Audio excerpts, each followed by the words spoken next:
প্রিয় দর্শক, আজকের আলোচনায় আমরা এমন একটি বিষয়ে কথা বলবো যা কেবল সরকারি কর্মকর্তা কর্মচারীদের বেতন কাঠামোর প্রশ্ন নয়, এটি দেশের অর্থনীতি, সামাজিক ভারসাম্য এবং রাষ্ট্রীয় নীতি নির্ধারণের একটি গুরুত্বপূর্ণ অধ্যায়। বিষয়টি নবম পে স্কেল। বাংলাদেশে সর্বশেষ জাতীয় বেতন কাঠামো কার্যকর হয় 2015 সালে অষ্টম জাতীয় বেতন স্কেল হিসেবে।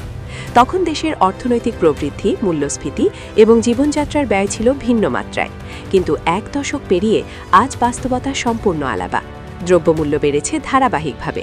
বাসা ভাড়া, নিত্যপ্রয়োজনীয় পণ্য, চিকিৎসা খরচ, শিক্ষা ব্যয় সবকিছুই বেড়েছে। একজন নিম্ন বা মধ্যম গ্রেডের সরকারি কর্মচারী তার মাসিক বেতন দিয়ে পরিবারের ন্যূনতম চাহিদা পূরণ করতেই হিমশিম খাচ্ছেন, এমন অভিযোগ প্রায়ই শোনা যাচ্ছে। সরকারি কর্মচারীদের দাবি, বেতন কাঠামো বাস্তবতার সাথে সামঞ্জস্যপূর্ণ হতে হবে। তাদের বক্তব্য, রাষ্ট্রীয় প্রশাসনিক কাঠামো সচল রাখতে যারা দিনরাত দায়িত্ব পালন করছেন তাদের জীবনযাত্রা সম্মানজনক হওয়া উচিত। অন্যদিকে সরকার ও অর্থনীতিবিদদের একটি অংশ বলছেন, নতুন পে স্কেল বাস্তবায়ন মানে বিশাল অঙ্কের অতিরিক্ত ব্যয়। এতে বাজেট ঘাটতি বাড়তে পারে, উন্নয়ন প্রকল্পের বরাদ্দ সংকুচিত হতে পারে। এখানে একটি গুরুত্বপূর্ণ প্রশ্ন উঠে আসে, পে স্কেল কি কেবল ব্যয় নাকি বিনিয়োগ?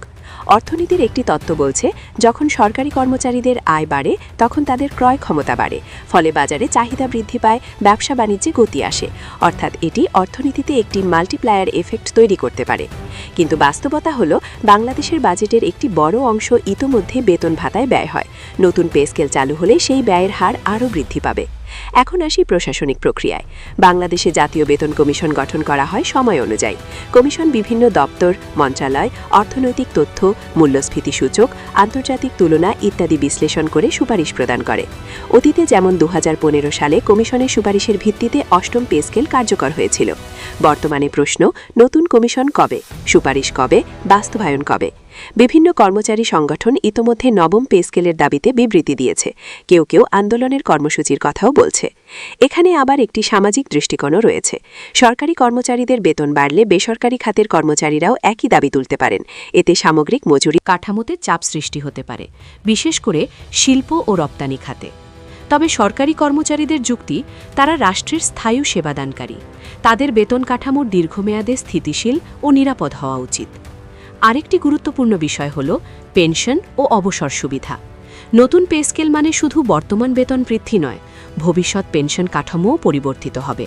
এতে সরকারের দীর্ঘমেয়াদী দায় বৃদ্ধি পেতে পারে। কিছু বিশেষজ্ঞ প্রস্তাব করছেন, নতুন পে স্কেলে পারফরম্যান্স বেসড ইনক্রিমেন্ট যুক্ত করা যেতে পারে, অর্থাৎ দক্ষতা, কাজের মূল্যায়ন ও উৎপাদনশীলতার ভিত্তিতে ইনক্রিমেন্ট নির্ধারণ। এছাড়া মূল্যস্ফীতির সাথে স্বয়ংক্রিয় সমন্বয়, কস্ট অফ লিভিং অ্যাডজাস্টমেন্ট কোলা যুক্ত করার প্রস্তাবও রয়েছে, যাতে প্রতি কয়েক বছর পরপর আন্দোলনের প্রয়োজন না পড়ে। এখন প্রশ্ন, সরকার কি দ্রুত সিদ্ধান্ত নেবে নাকি ধাপে ধাপে বাস্তবায়নের পথে যাবে?